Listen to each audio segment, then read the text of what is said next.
Okay. We're live. Live. Is this like the EDM concert?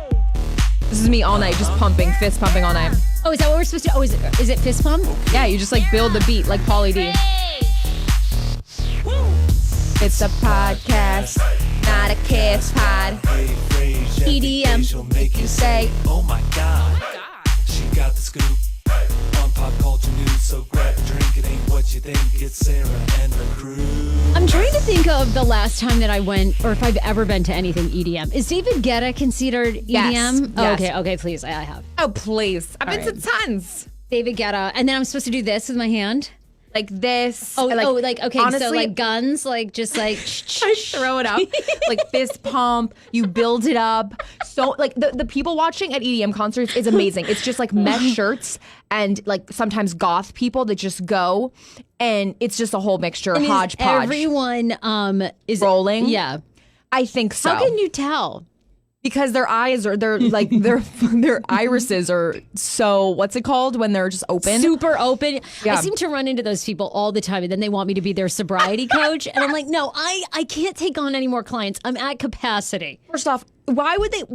I love that you just have a sign on your forehead that says like, Everywhere I I go. will help you, but also you like haven't really done any drugs. So like you've never been at the bottom to realize the pit that people go through. I think addicts are so amazed by that. I think they're like, how is this bitch so crazy? And yet she's never done any drugs. Can you coach me to that life? Like bring Like, me I to that think level you're on. Everywhere I go, I was telling you about this person that like is in my life that Yes. is 1 year sober from off of all coke, all drugs, which is awesome, right? Good job. And it seems to be men, which is funny because like most people that listen to this podcast are women, but the men want me to be their sobriety coach, which I'm not sure. I don't know why that is. Like we just have similar mustaches. I don't know where.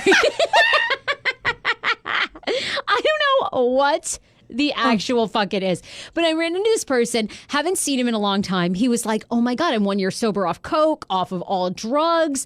And he's like, I would love to get together and have coffee with you and just rack your brain about your positivity. And I'm like, I cannot, like, it is called NA. I am not a sponsor. I have no good advice. Like, what do you want me to tell you? It's called, go to sleep at 8 o'clock and eat vegan food and you'll live the life of Hey Frase. I mean, and people I think from the outside think that I have my shit together, but if only, like, Dan always is like, if these people only knew, like, you're just a basket, you're a satchel of nuts, like, once you get home. I'm like, I know. You're a nut sack. You're a sack of nuts. You guys, welcome to the podcast. It is Monday. It is Martin Luther King Day. We are celebrating that great day, and we are also working today. So we have a brand new show for you, and a guest who is a favorite of the Hey Frase podcast, Danni Starr, is going to join us a little bit later. She had a big podcast episode, her biggest ever, when she really went deep and confessed that she recently had a miscarriage that was very devastating to Danni and her family. And of course, on top of that, she's in St. Lucia. So she's visiting her ex-husband and his family. She has her girls down there. Super deep and really struck a lot of nerves for people. And I think people always appreciate how open Danni is. So we're going to have her on later to talk about her podcast, Empathy and Eyebrows, her latest episode, and then also a new project that she's got going called Get Rid of and Glow.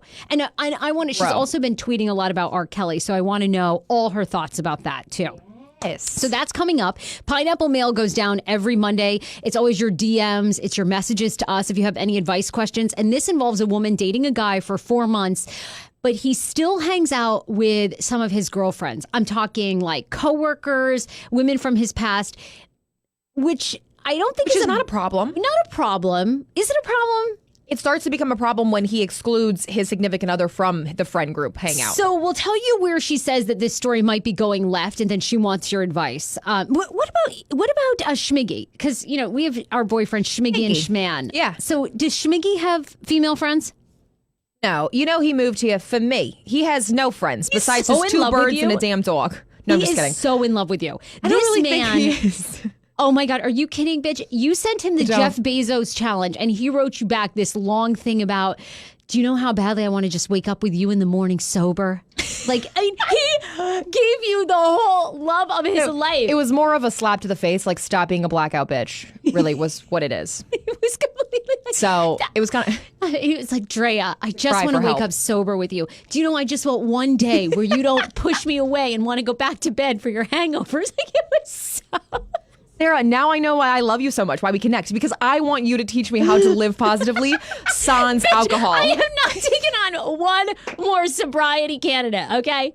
Yeah, and man. here's the thing. I would be a complete hot mess and do so many drugs, but my hangovers, I have gotten horrible hangovers. Oh, no. Honest to God, my only one-time itty-bitty foray into drugs is I did Adderall. I was up. I'm not kidding you. I was up. My eyes were like pasted open. I couldn't even shut them for 2 days.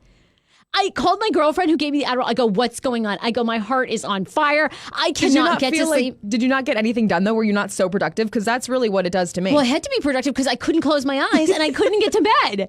And I go, oh my God, if this is Adderall, me on Coke, you're already no way. Yeah, you're already so energetic. And I just imagine you waking up. Thank God we've never woken up together in the same bed, because I feel like you just like pop out of bed and you're just like ready to take on the day. I want that to happen. I feel like at some point you and I are going to have a threesome with Fred Smoot, and it's going to be like so, and it's probably going to be filmed. You heard it here first. That's never going to happen in literally ever. Well, it could with me and maybe somebody else. If I hear you're hanging out with Fred Smoot, I'm going to kill you. I love him so much. I do now. I hang out with He's a sack of nuts. He's coming back on the show to give sex advice. Remind me not to be there that day. The man is crazy. I love him so. No. He is, but he's my favorite. He's my favorite. Fred Smoot was on this. If you haven't listened to the episode, it is so good. And how he It's a lives good episode. on this episode, he lives in real life.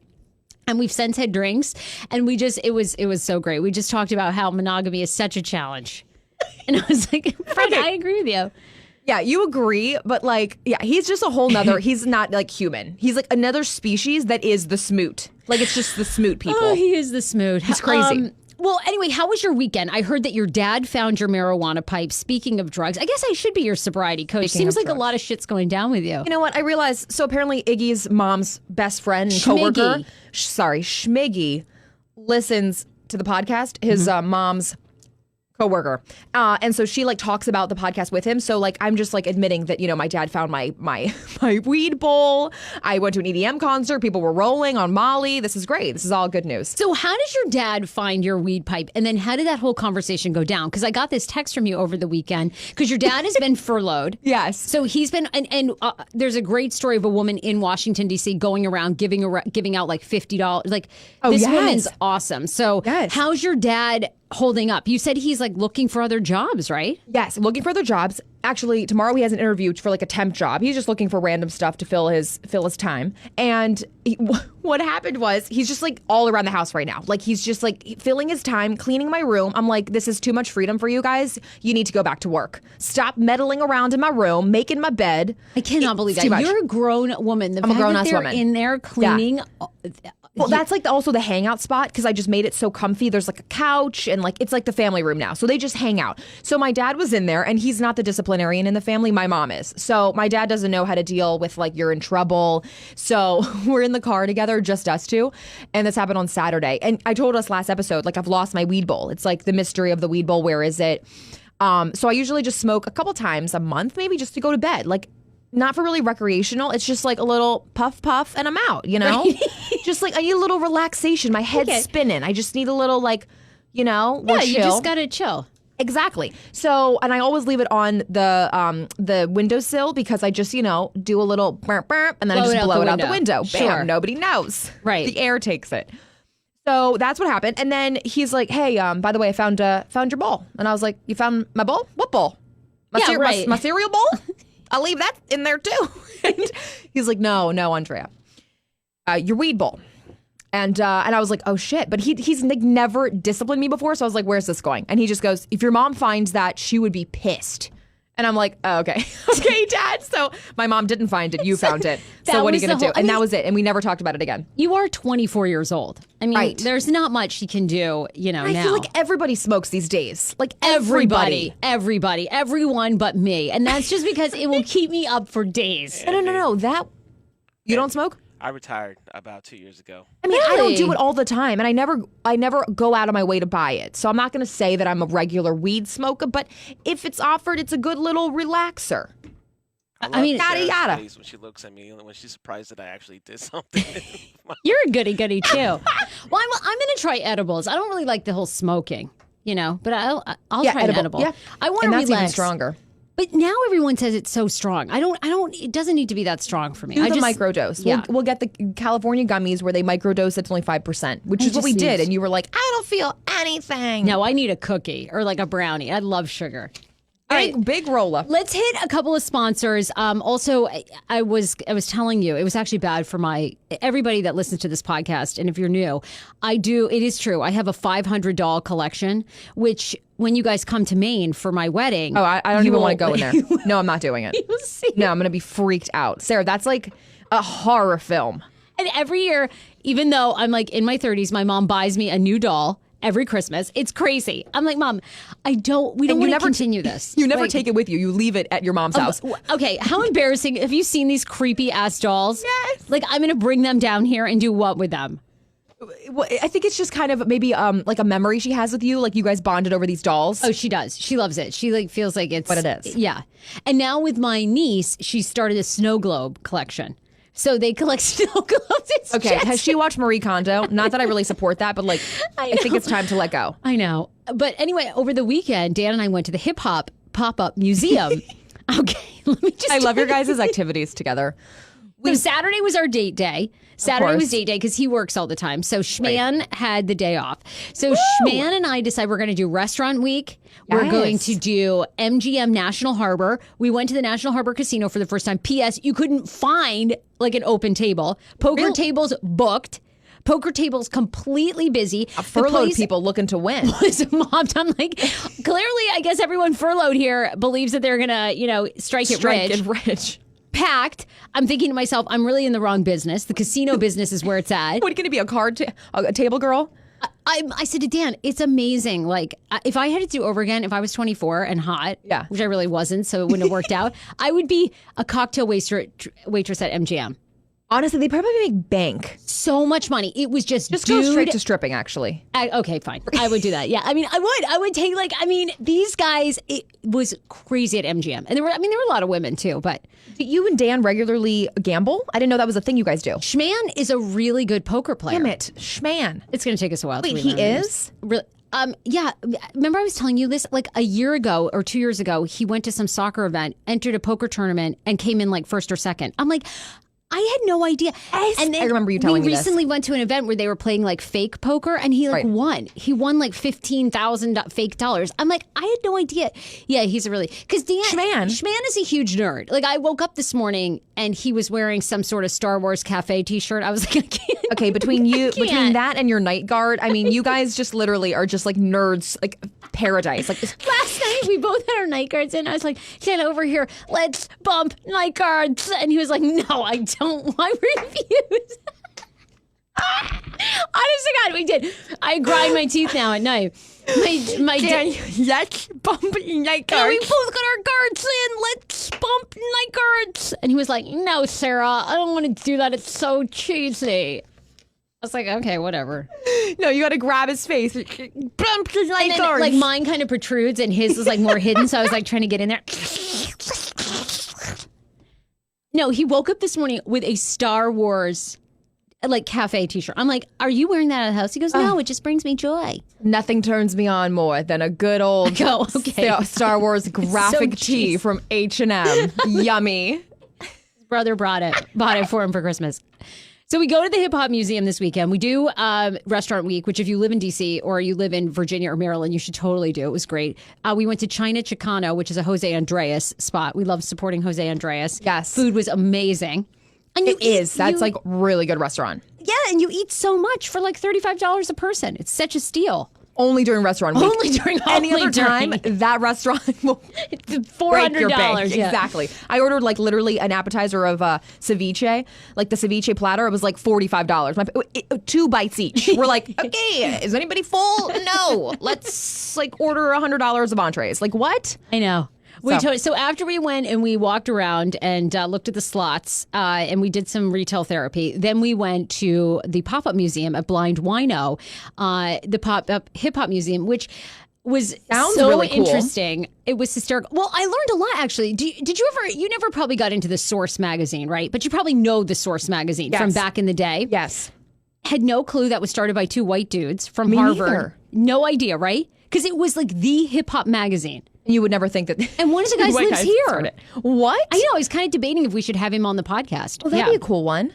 Yes. Right? I mean, how did this white guy, I mean, it would have been 25 years ago, or 30 years ago now, start this hip hop, like biggest, I mean, and everything happened at the Source Awards. He started the Source Awards, and that was like famous, like when Suge Knight came out, all these memorable things. So that part of it was kind of cool, but the rest of it really had no rhyme or reason. It was just like sort of like this, like framed all of this stuff from Tupac. Memorabilia. Including a ton of dolls. So I did appreciate the collector because I was like, and everything was for sale, essentially. Like you could buy half of it. Okay, so it's not really a hip hop exhibit. It's like more of a. It was more of like a hip hop pop-up shop. It was really, but it was so good because they had every figurine of Snoop Dogg, Tupac, and I mean, as a dog collector, what the hell are you every gonna do? bobblehead you could imagine. It was essentially a bobblehead and figurine collection of hip hop. Really, Yikes! That scares me more than anything. there wasn't a chronological. Like I'm thinking, you're going in figuring Back out in time, right? You're gonna follow a timeline, right? The 1900s, the 20s, the 30s as hip hop.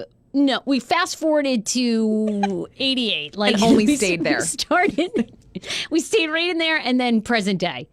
And it was just, but it was funny. But it had like all of LL Cool J's moments. Then someone had, part of the collection was he'd purchased a Death Row Records electrocuting chair that someone had made. Oh wait, I saw that on your story. It was right. Honestly, you had a hodgepodge of stuff in your story. That like was a the museum. Like somebody was spray painting a cake. There was figurines, and then there was an execution chair. I was like, where the fuck are they? Like, what is going on? I mean, you guys had a day. You should definitely go if you're in the DC area. It was pretty comical, and you can buy like everything that's hanging on the wall. Oh, good. More like tchotchkes. I didn't need any more bobbleheads. I really wanted the Notorious B.I.G. doll, but I thought, okay, what do I really need this? I don't need this. How much are they going for? I don't know. A lot of them was price upon request, which always freaks me out because that price is insane, and then they want you to negotiate. I'm like, dude, I can't. I'm not paying $400 for a Biggie doll. Like, You guys have a wedding to plan. yeah, I can't. I mean, I would. And I was definitely like, damn, look at these dolls. It was hysterical, though. Lots of people are on our Facebook Live. Jennifer, of course, J-Hubs is on. She came up with Schman and Schmiggy. She loves that we're calling them that. Yes, we love it. And she says, hi, dolls. She's still furloughed, by the way.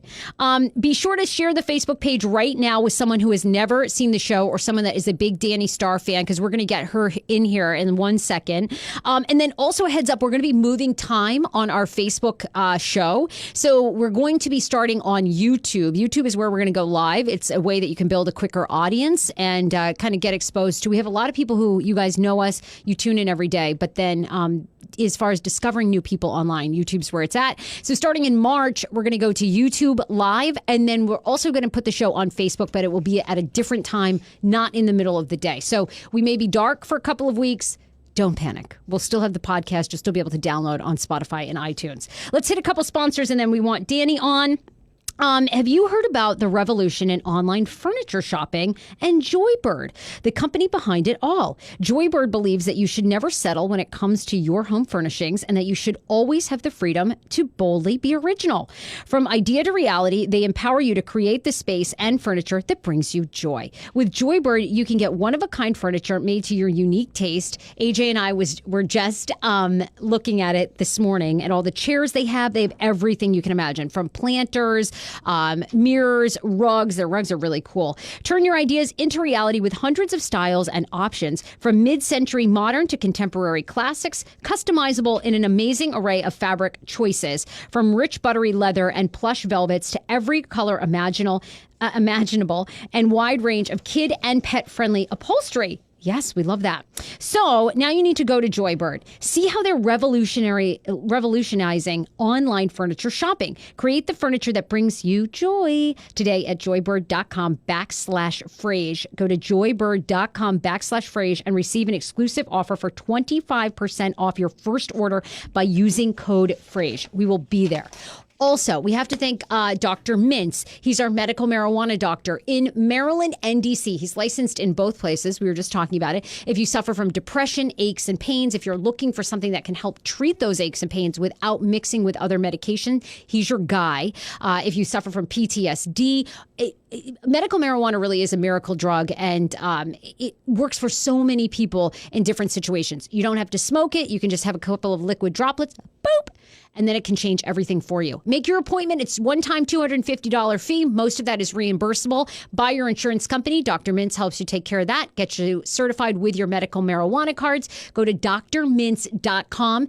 Tell them the Hey Frase podcast sent you. If you have any questions about medical marijuana too, you can always DM me at Hey Frase on Instagram, or you can leave a comment. If you are concerned too with your business, just contact Dr. Mintz. If you're not ready to make an appointment, but you just have questions, he's super open, loves to hear from you. And then lastly, I also want to tell you guys, Eventbrite.com is where you can buy tickets. Our first ever mindful eating seminar with my mindful eating therapist, Robin Mize, is happening February 24th at Arlington Arts Center. Tickets are on sale right now for $125 for this 3-hour course. Normally the course would be $150, and a one-time session with Robin is $175. For years, you guys have been asking me, I've shared my story of mindful eating, weight loss, and more importantly, just loving my body. This class is twofold. When you stop emotional eating and binge eating, lots of times the result is natural weight loss when you kind of learn about your eating patterns. That isn't the objective. The objective is to create a mindful eating practice that makes you not anxious about exercise, not anxious about counting calories, giving up the dieting cycle, and celebrating and loving your body just as you are. Eventbrite.com, mindful eating. You've probably also seen it on my Instagram at Hey Frase, and the ticket link will go up at heyfrase.com later today. Okay, we got to have our girl on. It's been a hot second. I can't hear you, though. What? You can't hear us? Oh, my God. I mean, I can hear you because you're loud. Yeah. But, I can't actually hear you in my headphones at all. Okay. Well, there we go. There we go. Woo! Yes. Danni Starr is here, everybody. Woo! It feels like it's been ever. Well, it has been a really long time. When was the live show? Oh, November. It's been a long time. How has that been? Shouldn't have left you. Without a dope beat. No, I'm sorry. I missed you guys. Isn't it crazy? Time really flies by. It does. So look, we want to. There's so much going on in your life. Yeah. You just had an. There's always so much going on. You are in a never bitch catch a break. I know you never Seriously. have a dull moment. It's okay. Honestly, I just think that. So this is so random, but I have this energy healer. I'm really big into chakras and energy and stuff like that. And she told me something that really changed my life. And she told me it's never going to get easier for me. Ugh. And she didn't say that Really? in a mean way. She meant it in a serious way. And I'm going to take it and believe it because there's got to be some reason, right? There's got to be. There's got to be a reason. So she told me that, and basically, I'm an empath, you know that. So Yes. I'm a massive feeler. I feel everything. And when I walk, every time I walk into her little special sacred place, I don't even know what it's called, but she shows me her arms. And her arms are always, there's always so much goosebumps. And she has to get it together. And she's just you are really powerful. And she said that powerful people and bright lights just reel in darkness.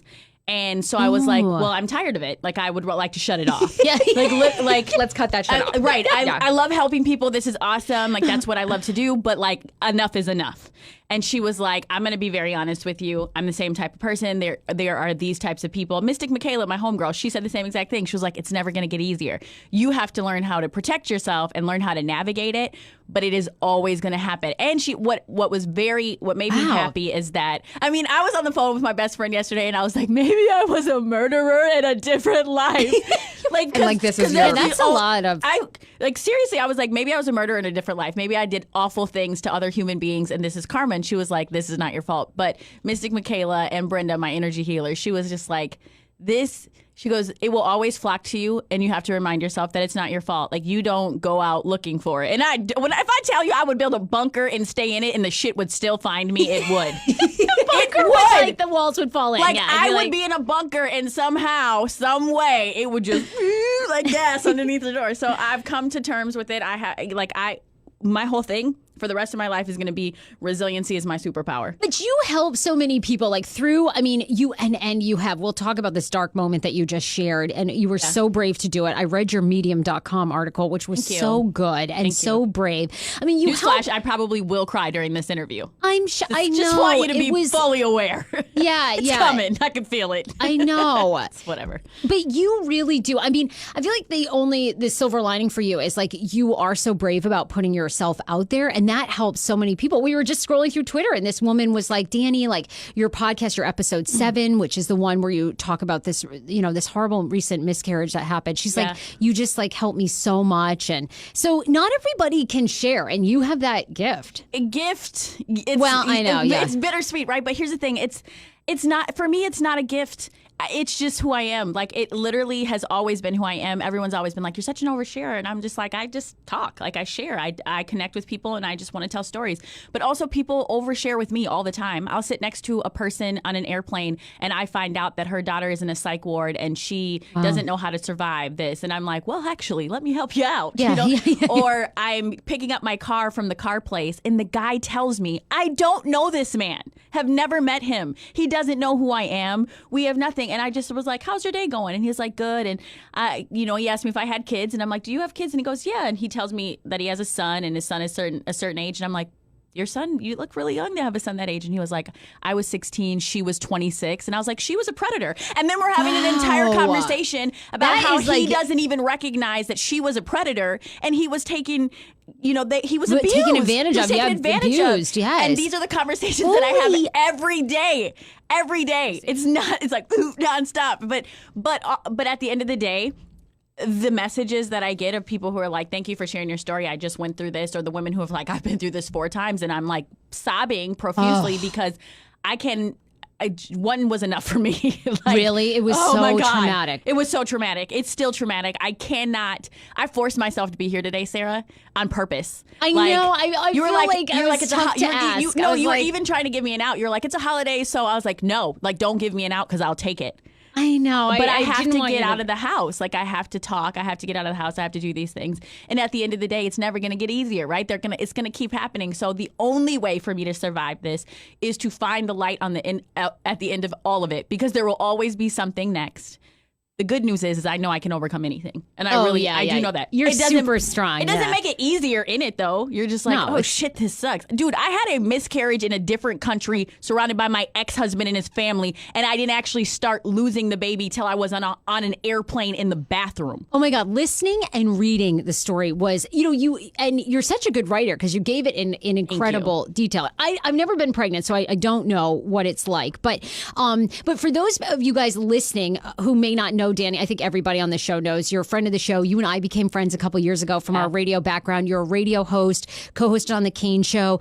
You work for TLC. You're a host there, and now you have your own podcast, Empathy and Eyebrows, which is so fully transparent about your life, mental health issues, being a mom, everything, a little bit of everything. So, and the hard part is like you and I had talked. Was it before Christmas or right? Yeah, I think it was like right before Christmas. Yeah. And you had sort of said, okay, like just between like friends and family, we're expecting a baby, and like you were like, I don't want to tell too many people, but we feel really good about this. And then fast forward, you go to St. Lucia. When did this all happen? So January 2nd, so Munchie was having this really rough time in her life where the dog had died, and she was like, everybody I love is far away, and she was not understanding heaven and just all this stuff. And I realized that she needed to go see her dad. Yeah. Because waiting until the summertime, it just wasn't logical. It wasn't going to work for her mental health. And you know me, I don't play when it comes to mental health. So I was like, no, we got to get her there. So Jeff and I discussed that it was probably a good idea to go after Christmas because he's our family too, and we didn't want to leave him alone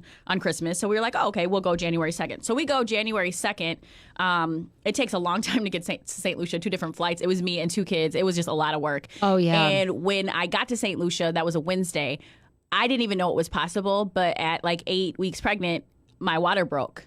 But I didn't know that that's what it was because you wouldn't know that. And I've had 2 babies and my water never broke with either of them. So I didn't know what that felt like, what it was. And when it's a little tiny baby, it's a lot less water. So you just think it's something and you're not sure. So that started on Wednesday. Thursday, I went to the hospital and they were just like, yeah, so your baby is not alive, but you got to wait till your body does its thing.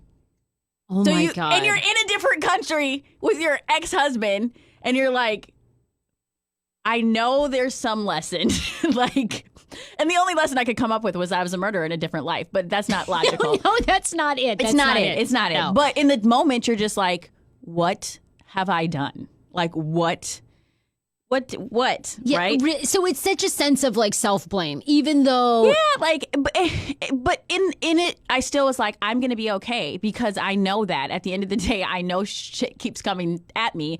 I know how to take it, I know how to process it, and I know how to learn from it, and I know how to teach others from it. And this was especially hard because you and Jeff, and you had said this at the live podcast show, you guys have been trying to have a baby for a while, right? Yeah, like we have been- how long? I don't even know. We were it had been a while. Like it had been months. And then I was like, well, it was weird to me too. And I know like everybody's situation is different. So I'm not being, I'm not trying to be insensitive to people who have tried for years. I understand that sucks and I'm sorry. But everybody's situation is different. Sure, and I got pregnant on the first ovulation with both of my daughters. So I just felt like I should get pregnant right away. Like that's just what my body does. And my body wasn't doing that. And I probably am about to drop a bomb on you, but this is what I mean about how it never, ever. We love you. It never, ever gets easier. I know. I'm about to process this with the two of you right now because I don't fucking get it. But in the process of all of this, so I have the miscarriage, I get home. My kids are still in St. Lucia. Claire, God bless her, stayed in St. Lucia, took care of the kids. She was like, you need to go home. I had to have procedures after it. I had to come home. I was back in the hospital when I got back here. It was never, and I have to have another procedure on February 15th. Really? When I tell you that I'm going to have more procedures and this is going to expand longer than the time I was even pregnant, it's crazy. What your body does. In fact, if I were to test, if you gave me a pregnancy test right now, it would say I was pregnant. Really? Because the hormones are still raging through my body. And how long does this last? Normally, there is no normal. It's like your body does its thing. And the procedure that I need, I can't even get because they have to pregnancy test every woman who gets this procedure, and mine is going to say positive. And even though and here's the worst part. Even though they know it's you're a not legality. pregnant, right. Yeah. And so they don't all communicate within the hospital. So I have women from the lab coming in to congratulate me on my pregnancy. Oh my God. So there's like people showing up and they're like, you're pregnant. And I'm like, well, I was, but no. And you don't know what to say to people because you're already in pain, and I don't really like to pass my pain on to people, but you're just like, no, this is not a happy thing at all. Yes. And then like the lady's getting ready to do a sonogram, and she's like, this is exciting. How far along are we? And I'm you tell me. There's a dead baby in there. I don't know what to tell you. So it's just been a lot. So then what I'm learning is that people grieve differently, right? They do. People just react. Totally. I have been mean and angry, and I am not a mean and angry person, and I have been so mean to my kids, to trees. Like I cuss trees out walking down the street, like fuck you, tree, don't fucking blow your wind this way, like keep your fucking leaves on your branches, nobody needs you. Like I'm mean as shit, and I don't recognize myself, and I don't like that, right? And so I'm going through all of these emotions, and I am grieving the loss of a child. And you don't know what that loss is like until you lose it. I can't And what imagine, people don't understand is that it's a lot different for a father because guys are real logical, right? So they don't really understand parenting and fatherhood until they touch their child. They're like, oh, shit, this is a part of me. This is mine. But from the moment you're pregnant as a woman, you eat differently. You think differently. You stop drinking. You stop smoking. You stop doing whatever the hell you were doing because you want the best for your baby, and everything becomes a part. Like I was working out like crazy. That shit was not for me. Okay, that was for the infant. core camper. I mean, I love core camper, but it was for my baby. Like I was like, we are gonna get through this. I'm gonna push you out 3 good pushes. Like we are gonna do this as a team. I was like pep talking my kid, like all these things, and then I thought about like, what if it's a boy? And then I don't have boys, and like I planned out names. And I was excited, so like it's just such a big loss. It's such a big loss. Oh my God, I can't imagine. So in the midst of the loss, I get a fucking direct message from a woman who wants to put a message exchange between her and Jeff on the internet, and she wants to be decent and give me the heads up before she puts this out on the internet. What? Bitch, put it out on the internet. What if is there's it? one thing that you should know about me is that I don't hide from much. And if he chose to grieve in a way that was disrespectful to his family unit, okay. But don't come to me like I did something wrong. Those are his actions. You know what I'm saying? And so now, I'm dealing with the loss of my child and trying to figure out. And was this woman aware like this was going on? Oh, she like, was. She knew. She knows who you are. Said like, I find it interesting that a man who just lost his baby and his girlfriend would reach out to me. You're his ex who's never stopped popping up. I find it interesting that you always pop up in my worst moments. She did the same shit when I released my book. That is sick. Yeah. Wait, you think she's just like really trying to fuck with you? Like she's just I think wants. he's stupid too. I think they're both stupid. I think he was grieving and stupid as shit. And I think he doesn't know repercussions. I think he grew up in a privileged and coddled environment. And I think he doesn't know repercussions. And I think that saying I'm sorry works for him a lot of the time. But I think that I was grieving my damn child's loss.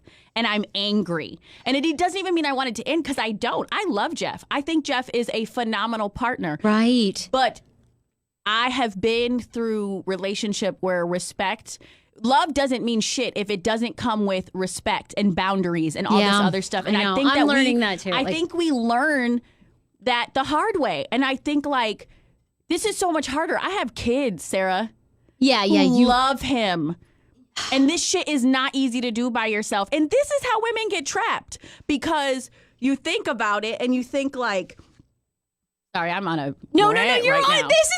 This is crazy. But this is You're so still with funny. him, though. Yeah, I mean, I don't know. I honestly don't know, because I don't know how to be the woman I want to be for my daughters and take a man back who could do something like that in your worst moments. You're breaking my heart. But I know I've been there. But also, I don't know how to walk away from someone who supported me so profusely. And that's the thing, is like, I know she wanted a reaction when she sent that message. And the best thing about it is I didn't even respond. I was just like, nothing shocks me anymore. Nothing shocks me anymore. Okay, well, here, I'll just say that this is like, I had no idea this was going on with you and Jeff. So, like, are you guys still talking? Like, how's Yeah, it? he has the girls right now. Like, he has the girls right now. Okay, do you feel like he was remorseful? Because, I've been Jeff. Yes, bitch. I've been Jeff. But remorseful. Yes, I do. I believe, these are the things that I believe. So let me give you the facts. The facts are this. The facts are, I 100% believe Jeff loves me. He lives with me. He raises my children. Right. He lets me sleep until 10 a.m. in the morning, and then my kids are fed and dressed in the morning. And sometimes when I'm tired as hell and do not want to get off the couch, he tells me to stay my ass there, and he does bedtime stuff. So yes, I know and I know that because right now he's in that don't take my family from me phase. And I know that that's an awful phase to be in. But then my thought is, don't do that to your fucking family. This is not just a me and you thing. There are children involved in that's this. a different, I know. You It's know, a different. there are different responsibilities and there are repercussions. And I will tell you, like, I went back all day yesterday. I was like, okay. No, like, no. I've been through this before. And then, then there's like, he's not slim. He's not slim. He's definitely Right. Slim not. was like a whole, That's a whole different ballgame, okay? So he's not. But then it's like, if the good ones fuck up and the bad ones fuck up, maybe everybody fucks up. Wait. But do you think this was just like maybe like a sext or like an inappropriate text that went too far? This But was were the they most weren't meeting. inappropriate message you could ever send to someone knowing that your partner has just lost your child. He admit to it, or Girl, it was screenshotted and sent to me from his Instagram. His pic, it was him. And yes, he admitted to it. And yes, he said it was stupid. And yes, he said it was, it's men and ego strokes, and that's what the shit is. But at the end of the day, I'm tired of that shit. Like, I'm exhausted with it. Because if I can go through being irritable and go through losing a child and not want to step out on you, like, I feel as though maybe that might. So what I think is counseling for him. For him, I was first. gonna say, because here's the deal: this is not my battle. Our relationship is good, and that's what really pisses me off. When your relationship is bad and shit's fucked up, like you're like, okay, well, I wasn't doing this and I didn't do this, but like I don't have that in this. Right. Like, we have a phenomenal partnership. But again, a phenomenal partnership doesn't mean shit. Like, if you want an open relationship, holler at me. Tell me that shit. I And know. we can be fucking transparent about it and let me know. And then maybe we can work around the situation. You know what I'm saying? Like, we are good partners. We love each other. This is what it is. But if you come under pressure, and your come under pressure is, I'm going to hurt the person who has my back. And that happens so often. It's like, the world gave me something tough. So instead of working through my own trauma, instead of working through my own issues, I'm going to hurt the person who rides for me. I'm going to hurt the person who loves me so much. I'm going to hurt them, because then maybe I can help them fix it and feel better about myself because I'm helping them fix the hurt that I caused. Do you know how crazy that sounds? Yeah. But people, they do that. No, I know. And you guys are in a tough spot because you do have kids involved. You were pregnant. You've got a lot. Definitely go to therapy. I don't even know what to do. Like, I'm like, I'm speechless. I know you are. Everybody in my life is speechless. Nobody got shit to say except he's not slim, but that doesn't matter. I know he's not slim, but I also know we're not going to keep doing this is crazy. So I'm angry and sad and emotional, but also I'm fucking resilient. You really have. Okay, when you started this conversation with dark shit happens, you were not wrong. I was like, dropped a what? bomb. Yeah, but here's the thing. What I realized, and I said this today, I wrote a post because I was like, this bitch is going to post this shit on the internet. And what I'm not going to do is have somebody hold me hostage. I'm not about to be walking around today when is she going to drop this message? The message exists, okay? People fuck up. He just lost his child. So there are a lot. This is complicated. There is gray area here. And I'm not going to, I'm not judging anybody right now because I know that I was cussing trees out, okay? People do crazy shit when they're grieving. So that's that. But what I'm not going to do is let somebody try to hold me hostage, try to make me, my peace of mind is something that can't be messed with. It is something that belongs to me, and I have to allow you to mess with my peace of mind. And that shit happened for a couple hours. And then I was like, nope, there's a message that exists that might come out. And guess what? I don't give a fuck. Because at the end of the day, what I have learned is that when it rains, it does pour. But you know what? When I'm wet, I always grow. Yeah. And I'm constantly wet, but I'm constantly growing. And every time something like this happens to me, I channel that shit into some type of resiliency. Something beautiful comes out of it, like a creation of a program or, a book.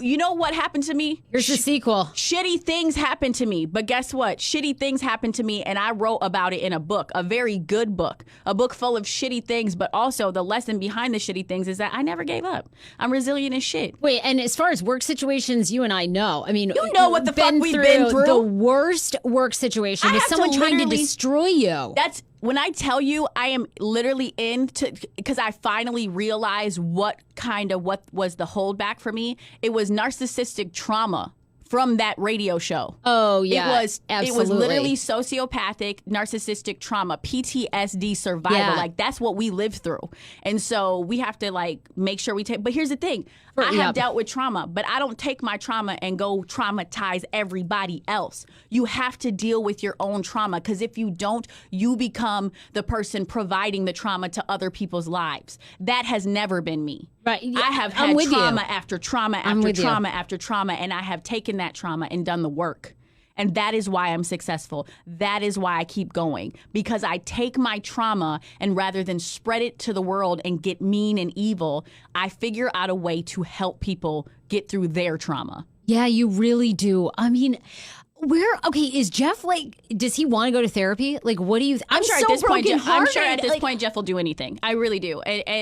But he's going to have to do it on his own, because it's not my job to tell you what you need to do to fix your family.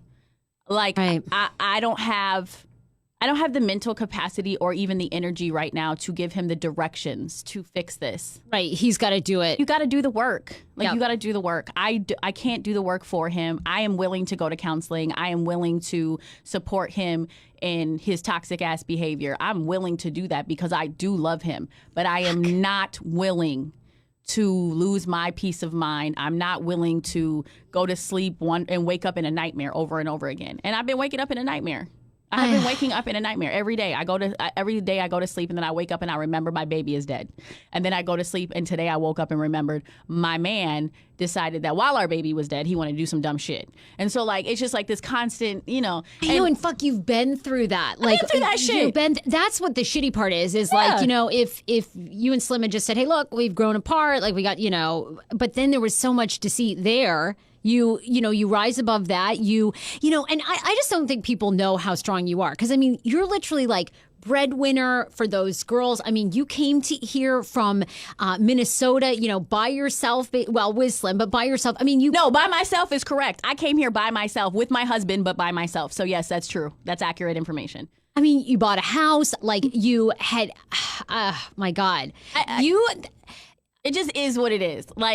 I'm really glad I'm here, and I'm honestly really glad I'm talking about it, because Well, I just don't want you to get down because I feel like I am down. I mean, I know, yeah, I know, and you will be. But like, you are such a good soul, and I think people don't even know how good you are and how much you root for other women and you want good things for other people. And and we've talked about this before on this podcast, like because you really do put everything out there. Lots of times that opens you up for people being like, you shouldn't do this. You're a mother. Blah blah blah. People insert themselves, and they have no idea that your intentions are so good. And people, and that's the I'm thing. so heartbroken. Don't be heartbroken, Sarah. I'll tell you this. Like, I am too. I'm hurt. I'm hurt. I'm also like remotivated a little bit just to kind of figure out like what I want. I have so many cool things coming up, and that has been such a good distraction for me. And again, there's always a lesson in it, right? Like when my friends come to me and they're going through something, I'm sad for them, but there's also a part of me that's like, get ready, because you never suffer for no reason. Suffering always has something at the end of it. That's so true. That shit may sound cliche, but like, look at me. Like, I have never suffered and just stayed there. I have suffered and I have grown. I have suffered and I've grown even more. I have suffered. I wrote a book. Then I left my husband and my toxic ass job. And then I became a woman that I am so proud of, and that you can't tell me shit, because at the end of the day, I protect my peace at all costs. So whether that mean, take another heartbreak and keep it moving just to show like you're resilient as hell and women will always choose their kids, let's keep it moving, or you work through it. Either way, there's a lesson in either one of it, and I'm going to be okay. Like, I'm going to be okay. You're always going to be okay. Always. And your level of even helping people hasn't even reached its peak. You're just starting with the, I love to see you in medium.com, which is a big publication. Then Empathy and Eyebrows has helped so many people. Now you're getting ready to launch your course, Yes, thank you. I mean, I don't even know, like, where do we go from here? Well, you brought up the course, and I would like to say it real quick. Go into the course. Look, a sis does need some help, so if you want to support me in any way. So I have this, this 60-day program. It's 8 weeks. It's get rid of and grow. 4 weeks of shit you should get rid of. And that means people, places, things, experiences, situations. And then the other 4 weeks is shit you should cultivate in your life. And what's cool is that it comes with each week there's a lecture, and I tell the lecture. And what I love about it is that it's not a lecture like you're in school. I'm like, listen, he ain't shit. She ain't shit. This is why you got to get the fuck up out of this situation. I know you may not have the money to do it right now, but let's talk about how we can stack some money on the side, because you can't do this for the next year. Like, it's me telling you the truth. And it may not work for everybody, but this is what happened. It's been years of me doing this media thing, and every year I have spent countless hours responding to people. Yes, I spend hours responding to women about their toxic work environments, or about how they're doing this single mom thing, or about how they're empaths and they cannot close it off. That shit's dangerous. Let's talk about it, right? And so I thought about it, and I was like, I don't have the time to keep responding. Sometimes I spend 3 hours responding to one email. Sure, like, I know. put the time in. And I was like, I want to do something that makes people, like, it makes me accessible. We can have one-on-ones. We can sit down, have coffee, and we can talk through some shit. And I want to use my own pain to help others. And I want to teach people to understand that resiliency isn't always about your husband cheating on you with the stripper. It's not always about you losing a baby and then your man is off doing some craziness. Sometimes resiliency is getting your ass out of bed. Right. Sometimes resiliency is showing up to a birthday party, which I did yesterday, even though you don't want to be there because you're sad, but your daughter needs to be there because she's 4, and this is a mermaid birthday party, so it's important. Right. Sometimes that's resiliency, Definitely. So Get Rid of and Grow is my baby, my fourth baby, and it's so powerful for me. Like, it's everything that people write to me all the time. How did you do this? How did you break free? I feel stuck, stagnant. That's what I get all the time. I'm stuck. I'm trapped. I'm stagnant. And this is a program to get you unstuck in your life, to change your mental, to change the way you think, to change your actions. Because you can change the way you think, but if your actions are still doing the same thing, it's not going to help you. You can change your actions, but if your mental capacity is still in, I'm not going to ever be shit, guess what? You're never going to be shit. Right. Absolutely. So I love it. I'm excited about it. And, registration is open right now. We kick off in February. I'm so excited. Like, I've been speaking to my clients already, and they're so fantastic, and they're all just ready to be better people. And I think that we all should just want that. We do, and we all need help. We need help I have of a coach. people. Yeah, we do. I mean, same thing. I've gone to therapy for a long time. We always joke I have like a therapist for a therapist on the show, but you do. You need like a team of people to talk to and keep, because it's hard. And I just think natural self-doubt and, you know, and definitely some people get it worse than life with dark moments. But you know, you've definitely, I mean, but you've got to find ways to be resilient. And this is one an of those awesome ways. Oh, I mean, it is shitty, like what you're going through, It's but so man. shitty. But it's okay. Like, it's not. I Fuck. don't mean like it's okay in the sense of like it's okay. None of it is okay. But when I say it's okay, what I mean is You're going to be okay. I am gonna be okay. Like, Yeah. I have learned that if there's nothing else that I can show my daughters, is that in the face of anything, the face of anything, like literally, Sarah, like I thought I could have never survived what we survived over there at the radio. Like, I thought I could never. I know. Yeah. And it's crazy when you get out of it and then you look back and realize what you survived. right. And then you go to therapy and the therapist is like, oh no, that's basically like an abusive husband. Like, Yeah, you were, like you and were you're like, you were in an abused relationship, "What? and you're I like, didn't think what? And then you start replaying all that stuff and you're like, oh my God. Oh my God, it was. And then you get into other relationships and you start to notice behavior and you're like, hold on. You know, and it's trauma, it's post-traumatic stress disorder. So there's like all this stuff. But I thought I couldn't survive that. And then I thought I couldn't survive my marriage, and I did. And then I thought I couldn't survive you'll think you can't survive something. Yeah. And then you do. And then something else hits you and you're like, oh, well, I went through that. Like, I lost a baby. I don't think there's anything in this world that I can't survive. Oh my God. And when I was reading and listening, I mean, when I was reading your article and you're describing in St. Lucia, you're going through all this physical trauma, this emotional trauma, and they're asking you, like, you have to pay up front. Like, that part was a crazy part of the story too. Oh, Like, they were kept like, saying, like, we got to all draw right, your blood, so can we have your credit card? And all I kept thinking was like, this shit's going to decline. These are international charges. I don't even know which account it's coming from right now because I'm all over the place. And I just wasn't in a I was shell shocked. I was like, I'm in a different. I was literally. There was a point when I was like, all right, God, I hate you right now. Oh my God. Yeah, absolutely. Like, are you serious? Are you Absolutely. serious? Yeah. But all the while, in all of this, I have gotten sign after sign after sign. Like, you're moving in the right direction. This sucks and this is awful, but I would like, nothing takes away the fact that you lost a baby. Like, that's just some trauma, and I don't even know how to work through this grief because I've never experienced it. But I can tell you, can't like, imagine. you just keep pushing through. I took my baby to a birthday party yesterday. I didn't want to, but I did it. And eventually, as the days pass, I'm sure it will get easier or Right. better or different. Yeah. It'll probably be different. It might not even get easier, but it will be Right. different, right? And so there's that. But mostly, like, I just know I'm going to be okay, and I know that everything is going to be okay. And when I see people in their trauma, I just want to like hug them and be like, I know you cannot see through this. Right. It's so hard to see through this, but I promise you, there is another side. Yeah. And it's 100. always better on the other side. Always. You just don't even know the gifts that are ahead, you know, and what it all means. Because for you, I feel like it definitely, it means, you know, here you are, get rid of and grow. Like your book, like your podcast. It's, you know, so much is happening for you. Yeah. But it's hard. It's hard as a friend to see you go through that. I'm I really know. sorry. I appreciate that. And that's really shitty of that woman to do that to you. You know, even if that had happened, like to ever threaten that, like, okay, who's She this literally bitch? said, I feel like she literally I said, wanna like, contact that. before I go public. I'm like, who you going public to, sis? And Like, why does she feel the need to keep popping back I up mean, in your life? damn. honestly, Like, it's his fault too. Like, here's the process. She's fucked up because she shouldn't have came at me like that. Like, I'm a grown ass woman. Don't threaten me about putting shit on the internet. Bitch, just come to me, have a conversation. We Yeah. could talk it out. I will make sure he stops bothering you if he's bothering you. Okay, but for a long time, you was bothering his ass too, and y'all were bothering each other. So don't come at me like he's to blame, and don't come at me like you're to blame. Like, you are both to blame. And in fact, what's really interesting to me is I'm the only person who is not to blame in this shit, and I'm the person with the loss. yeah. Like, I gotta walk away either from my family or like, and the way she comes at me, like, you need to do. First of all, bitch, I don't have to do shit. Like, I did not reach out to. I didn't reach out to you. He did, and I didn't reach out to myself. You did. So technically, I didn't do any of this.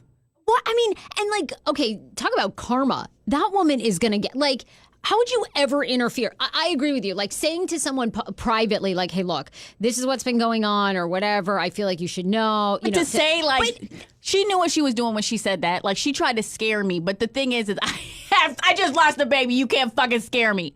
I've been through the worst. And you're right. Post it. It's not like this shit happens to a lot of people. So go on and post it. Like, you know, I mean, it's happening in her relationship. She is not innocent in this. She got a whole relationship. She was not innocent. So she's with somebody. She's with somebody. She's not innocent. Why? So go ahead and post it because we could do that. But here's the thing. I don't care what she does. It's not about her.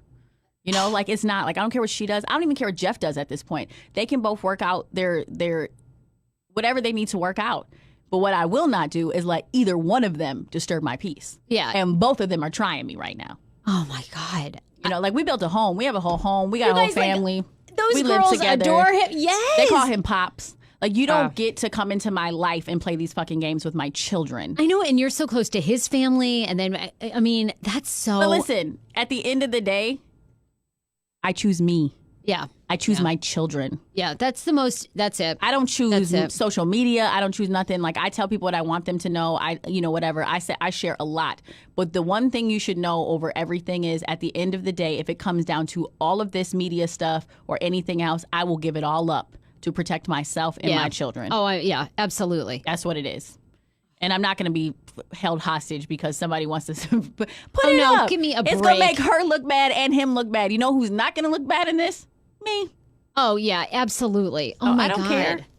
All right. Does anyone, I mean, where do we even go from here? Does anyone want to talk pop culture? I'm sorry. Like, I came in swinging, like, whatever. Too, I just have to, too deep to go there. I just had to, like, get it out, you know? Like, but that's what I love about you is you're so transparent. I was like, we got to read the commercials before you come on because we're never going to get to the commercials. No, you won't. We'll never get to it. That's what's great. But you're going to be just fine. And you know I am, like, praying for you. I'm so bummed about that. Like, I'm bummed. He was so good. Like, he is good. That's the thing. Is like, but you know what? People self-sabotage the fuck out of themselves. I know. I've People been there. self-sabotage their own happiness, and that's what I told. I was like, you're broken.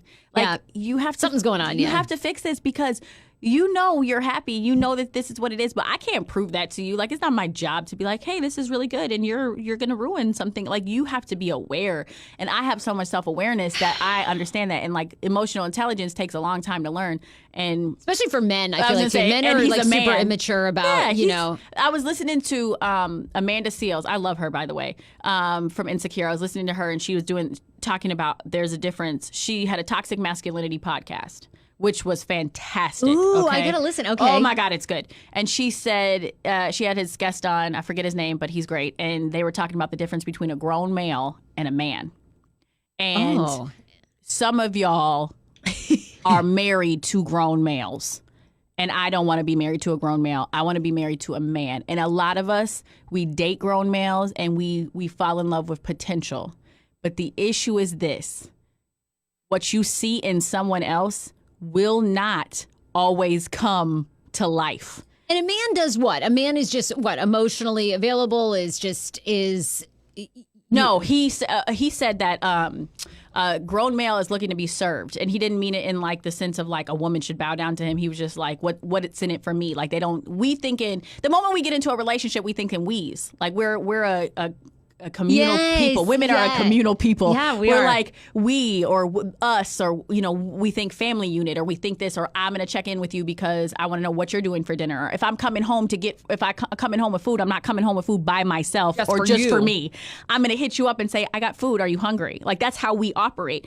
And he was saying that a grown male is somebody who's looking for service. Like he just thinks things just should happen for him and this. But a man is a person of service. So when he sees a woman in need, he sees a child in need, he sees a person in need, he wants to be of service. He's not looking to be served. There is a change in your thought process. And he was like, I'm a man, which means if I'm walking around and I see someone in need, he was like, I want to be of service. I'm not thinking, how can this benefit me? Because a lot of people will do that. They do it only because of what it benefits, right? Yeah. So there was this, it was just this really great podcast, and it made me realize, like, we can't fall in love with potential. And I think that I'm guilty of that. I think I'm guilty of falling in love with potential, to seeing the best in people, in friendships, in relationships, in life.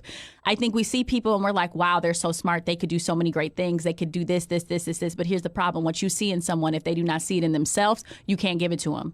And that's the problem I'm having, is I see this greatness in this man who is so complacent with being mediocre. And I'm not here for it. Yeah. You can either rise up and be the king that you are, or you can sit your ass on that throne of mediocrity. And I will not support that. Yeah. And that's where we are.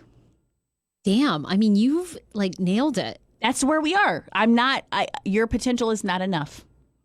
Your potential to be this amazing man, to raise these kids, I see it and it's beautiful, but it is not enough for me to see it and you not to act on it.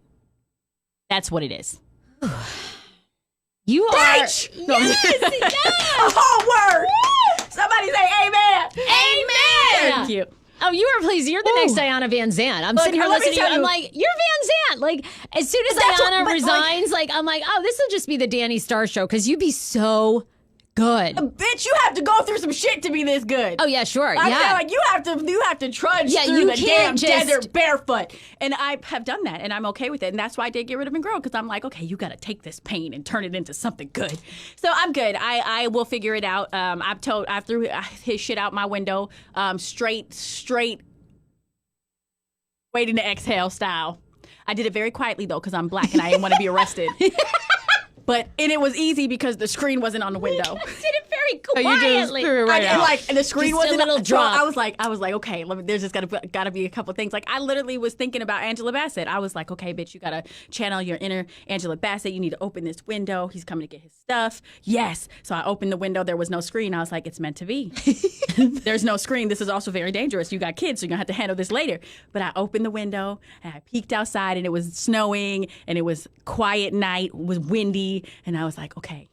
You just got to toss it gently so that it doesn't freak the neighbors out, because what you don't need is to be arrested for being an angry black woman, because then it just gets switched around. So I was like, just tossing things out the window. And then that shit got like, when nobody's watching you toss things out the window and like there's no, like, you're just tossing shit out a window. Yeah, right. So then I was like, fuck this. So then I got like a laundry basket and I just put it in and I drug it down the stairs and I just dumped it over in the snow to make it look like I threw everything out the window.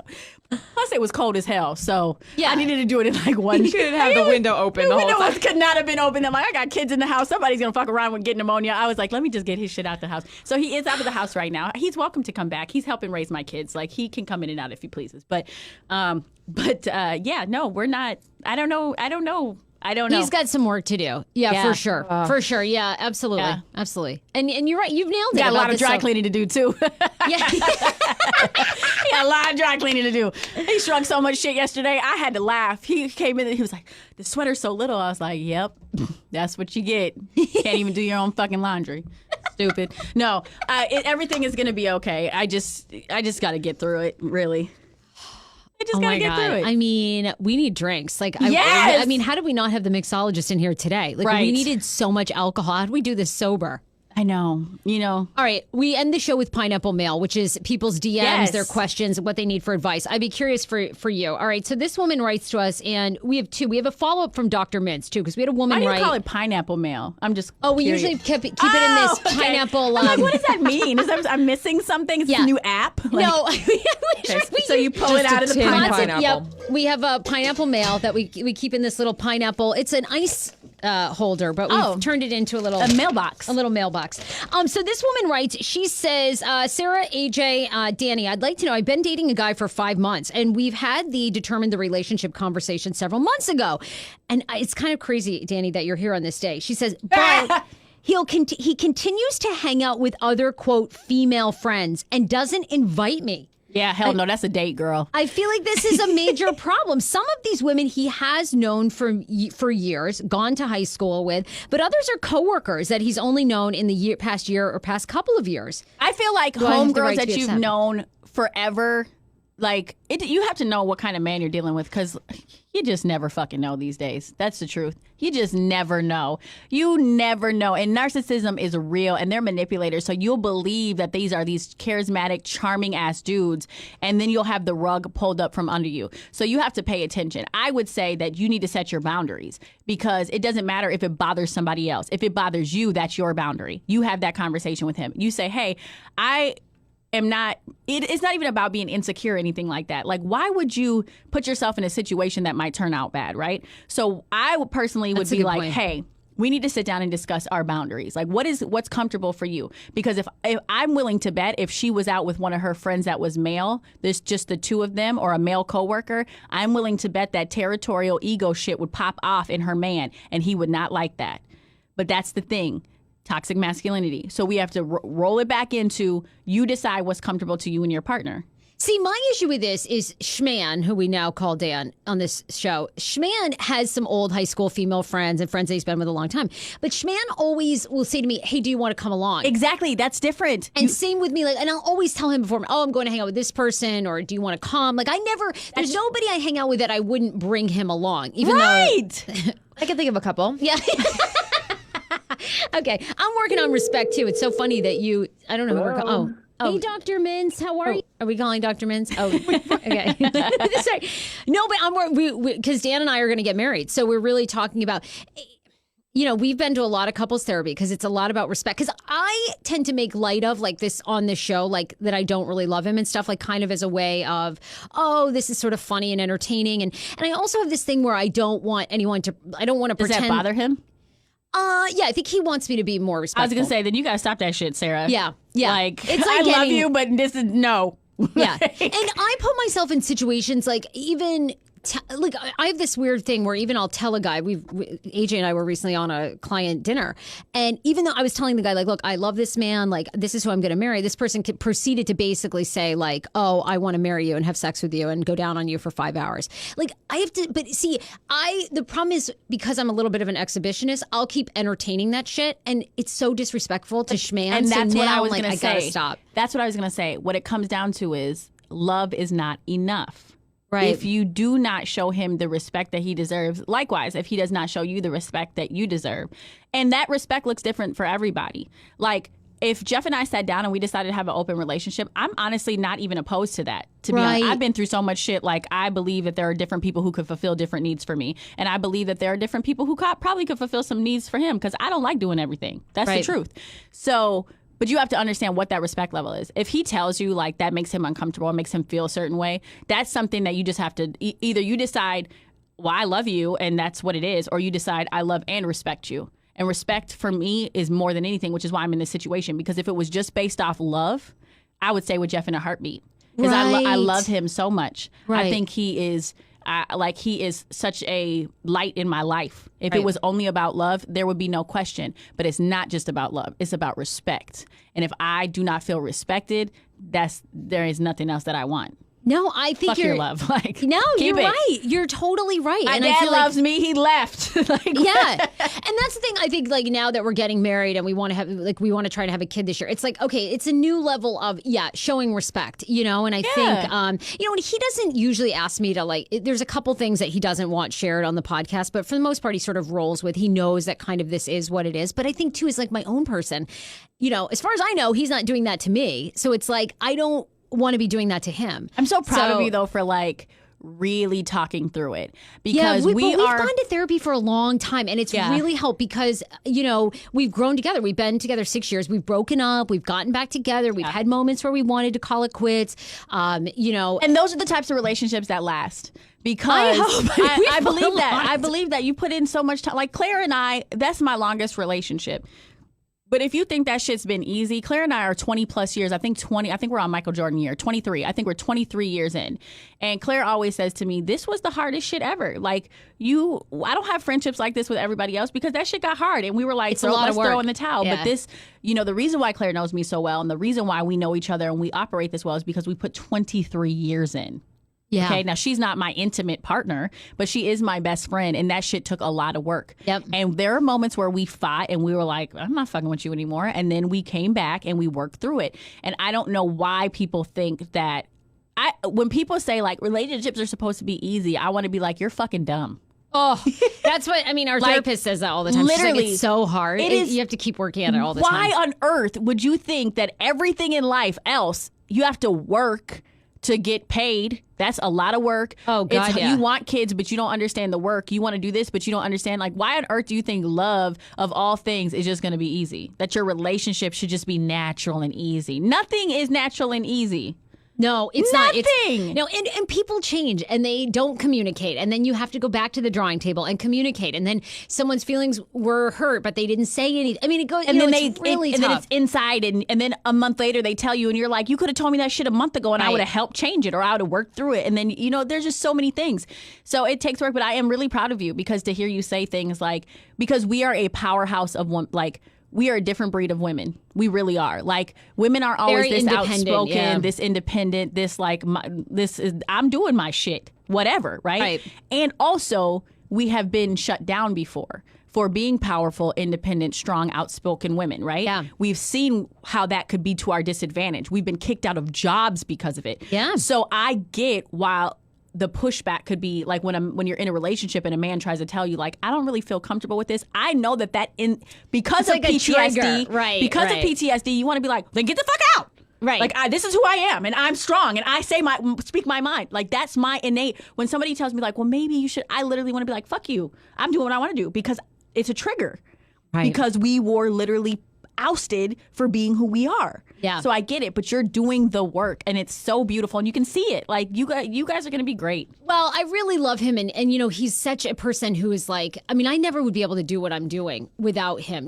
He's picked up and paid bills. And, he's never, every idea that I've had, he's like, let's do it. Let's explore, and that stuff is so valuable. And, he's worked through a lot of things like that I've self-sabotaged and he just. He's a man. He's not a grown male. He's a man. I always say wishman. Yeah. And he always rises to the occasion and he always shows up. There's never an excuse of, well, this or that. And so I just feel like it's time for me to be more of that for him, and certainly look, it's not perfect. And I feel like he works too much at times. And, I'm like, I know you ain't talking your overworking ass. I love you. Oh my he God. works too much. You got like 25 jobs, Sarah. The hell? I'm cutting back and I want him home more. Yeah. And he's like, not, so we get into it. But, Yeah. but we keep, and that's the thing too. I never want to like present to people like, oh, it's perfect. But I think in a way I've kind of gone to the opposite. Like, oh, I don't like this man when in fact, like I'm in love with him. I just want to play off like, and it's just gotten to the point where it's not respectful anymore. So, Yeah. So I don't know. I like Jeff a lot. So I hope. I like Jeff a lot too. I do. I hope really it do like can, him. Maybe this is his moment, to like rise you to said, the occasion. Yeah, everybody fucks up and maybe this is his moment to really, start working on shit in a whole new way. Yeah, I hope he does. I honestly do too. I hope he does. really I like hope he him. really does rise to the occasion because honestly, like, He seems like he just was in your corner, so yeah, I know, me too. And to circle back on your pineapple mail, I just think you need to set boundaries with your partner. I do too. I agree. I feel like it is a red flag. Like if he's not inviting you, I think that's odd. Yeah, I do. And too. I think I love it. Set boundaries. Like he either starts inviting you or I would say move on. Yeah, Then it's 5 months, girl. 5 months comes and goes. Okay, like I know it seems like a long time, and you've invested a long time, but guess what? A year from now, when this same problem is coming back, you're gonna be like, man, I had this red flag at 5 months, and I just wasted a whole another 6, 7, whatever. Do the math. I'm tired. Okay? Seven, yeah, We've gone 7. through a lot. Thank you. Then we had a follow-up call this week with Dr. Mintz, who's a medical marijuana doctor, but also a regular MD. And because we had a woman write in, she has oral herpes. She has like cold sores. And she's now back out on the dating scene. She wants to know if you can transmit or, is that, transmit? Yeah, Is that's that right. it, That's right. Your cold sore herpes to genital herpes if you're like going down on someone when you think you have a cold sore. And we have no medical background on this show, so we really So have much no information. idea. We're like, we have no idea like what you're supposed to do. So we actually called him and got him on the line to find out. Talk about oral herpes. Which I always said it's 2 different strands, so It I is don't two think different you strands. can. I believe that when you're having a herpes, when you have a cold sore. Don't worry, I get him. Yeah, So. me too. Yeah, Whatever. I know, right? It's like, And I feel like everyone I've has. gotten cold sores since I was a kid because some adult probably kissed me on the mouth when I was a kid. Like, it just is what it is. Whatever, I get them. I don't care. I'm pretty sure when you get a cold sore, you just aren't supposed to, one, kiss or do down there stuff. But once you're not in the process of having an outbreak, you're fine. Like, if that was the case, so many people have the herpes virus. If you've had the chicken pox, you have the herpes virus. So you can be out here pretending like, oh, this is a big deal. Everybody walking around who has had the chicken pox has the herpes virus. This woman actually said she's been dumped by a guy recently. Because she had a cold sore? Yeah. Oh, shit. I know. I'm like, who does? That's great. Everybody has them. Well, almost. Not everybody, but they do have the virus. They definitely have the virus. And at any moment, it could just pop out on them. Exactly. So I wouldn't be too mean to your friends with cold sores because yours is coming. Give me a kiss. So we actually got Dr. Mintz, the real doctor. Granted, we give all this advice. The real doctor, we called him this week. So here's what happened when we gave him a call. Hello. Hey, Dr. Mintz, how are you? I'm good. Can you hear me? Yes, we can hear you. It's Sarah and AJ. How you doing, ladies? Great. Hey, Dr. Mintz, so we wanted to jump in and ask you, Pineapple Mail are questions, advice questions that we get from listeners. And we had this one from a woman who has mouth herpes, but she's back out on the dating scene. She's single, and she wants to know if you can transmit oral herpes, like if into sexual herpes, if you are giving any form of oral sex. And we are not doctors on this show. We have no clue medically what we were talking about. So is that possible? So the quick answer is yes. The quick answer is yes, it's possible, but then there's a lot of subtle differences. So you basically have herpes, there are two herpes viruses. There's herpes 1 and herpes 2. And generally, the cold sores that people typically get are caused by the herpes 1 virus, and that's not usually sexually transmitted. Kids get it all the time. And then herpes 2 is usually sexually transmitted. However, there can be some crossover. The herpes 2 virus, so the herpes 2 virus is generally very transmissible. So when you think about, my partner has herpes, you're usually talking about what's the risk of getting it sexually transmitted. That's pretty high, especially if there's an active outbreak. With HSV or herpes virus 1, the oral, you can transmit that, but the risk of transmission is much lower. So the answer is yes, you can transmit it, but it's a little bit different than transmitting typical genital herpes, which is caused by HSV2. Got it. Okay, brilliant. That makes perfect sense. Now we have the medical answer. Still, I need you to break it down for me even more, Sarah. All right, well, wait, but Dr. Mintz, we also had another question regarding HPV because AJ has a friend that's going through a whole cheating situation in her relationship, not AJ's, but in her friend's situation. Her partner has been cheating on her, and she has now contracted HPV, right, AJ? Is that how the story goes? Yes. So you wanted to know more details about that? Yeah, so she's recently received a lot of bad news, as we can find out, and she's wondering that the relationship, he's been cheating for 2 years, and she's just now went to get checked after she found out that he was cheating. So she's wondering how long can HPV be in your system? How long does it take to kind of manifest and find out that you're positive for HPV? Does it stay dormant for a long time? And the man, is he giving it as soon as a man is giving HPV? Right. Is it easy for him to give it to anybody he's sleeping with? Oh, those are all good questions. It's a much more complicated answer because it depends on whether the man has active lesions or not. There is a period of dormancy. It's days to weeks. It's not like months and months and months. So, but on the other hand So the HPV does two things. Okay, so one of the things that it does is it causes genital warts, and so. So if you found out that you were with a partner, let's say, that cheated, and you found out 2 years later after dumping him that they had HPV, if you didn't have genital warts, you probably didn't. You're probably okay, at least from that standpoint. But the other thing that HPV can do is it can affect the cells in the cervix without causing warts. And so the good news for that is that the body usually clears that after months. However, it doesn't always do that, which is why, women, starting at age 25 should start getting pap smears on a regular basis. That's a good way to check for HPV. Got it. Okay. And so if he is, there's also something I know that she thought he had contracted something from the gym where you have lesions on around your groin area, not really on your actual penis. And she had thought, he had told her at first that that's what it was. Is there a condition that actually you can get from the gym, like a really easy, it's just bacteria? There's lots of things that you can get from the gym. HPV is not typically one of them. We were talking about herpes before. Herpes is something that you can get to the gym, and sometimes, like, wrestlers will have cases of body transmission of HSV. It's called, I have to pull back in my mind, it's called herpes gladiatorum or gladiolum or something like gladiator, where it's a body transmission. You'll see that sometimes on football teams or something like that, where it's body-to-body transmission. That's very unusual. And there's lots of other nasty things that grow in the gym. Most commonly are fungal infections. You can get it at athlete's foot. Jock itch is a fungal infection, and those same funguses that are in your groin and your toes can be anywhere on your body. So that's something that you can do. And again, those things are pretty easily treatable. Even they're transmissible, but they're also very easily treatable.